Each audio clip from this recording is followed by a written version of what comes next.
Galvojau, kad važiuosim, ant kokią dviračią mint, pažiūrės širdies darbą dėl vaistų poveikio. Bet jau atvažiavęs į aikštelę pamačiau Spartos logotipą ir jau supratau, kad kažkas ne taip čia bus.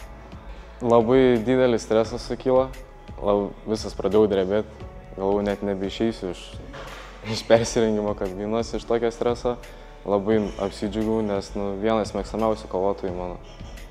Patarimai tai idealūs, kaip sekės, tai labai sunku gan buvo, nes tiek metų jau nebesportuoju. Tai po treniruotės tai atsirado tokia ugnelė, iš tikro kovoti su savim, turėti tos disciplinos, pradėti sportuoti, sveikiau gyventi apskritai ir persikraustyti ir Vilnių ir čia sportuoti ateityje.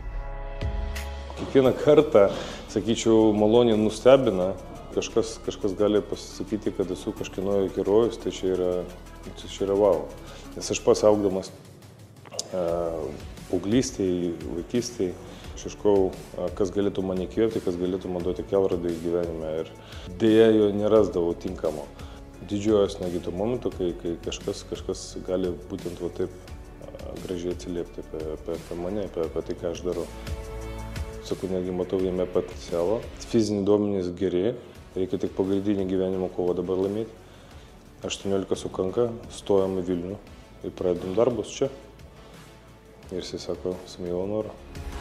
Vasario 14, kad galimai Martynas serga leukemija, atradom visai netyčia, tiesiog pasidarė kraujo tyrimus. Kai pasakė, kad beveik 90% kad mes turim onkologiją, Martynas automobilyje paklausė, ar mama man labai blogai, ar man skaudės ir ar aš išgysiu. Aš nežinau, ką atsakyti. Aš atsakiau, tau turbūt skaudės, bet tu išgysi. Stiprybė tai dėl mamos, dėl bendrų to palaikomojo ryšio su mama, nes visada mama manęs klausinėja, kaip jaučiuos, kaip viskas. Jeigu ne mama, tai būtų žymiai sunkiau, nes visada su mamu įsišneku, pasikalbam, kaip jaučiuosi ir dėl to ir kovoju.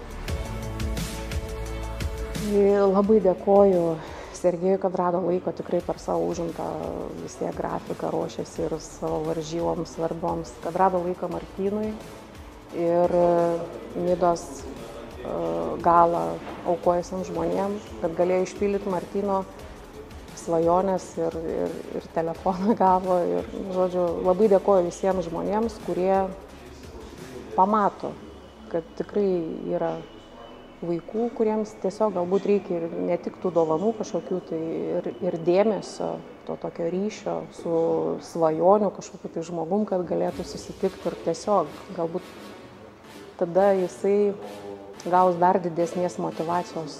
Ir aš tikiuosi gavo didesnės motyvacijos kovoti, nepasiduoti ir į priekį. Žiauriai džiaugiuosi. Dėkoju mamai, nes mama nepasiduoda. Dėkoju jums už tokią galimybę. Dėkoju Moslabojevui, kad pabandė patreniruoti mane. Visiems dėkoju realiai. Stiprybės, disciplinos ir žinau, kad jis laimės.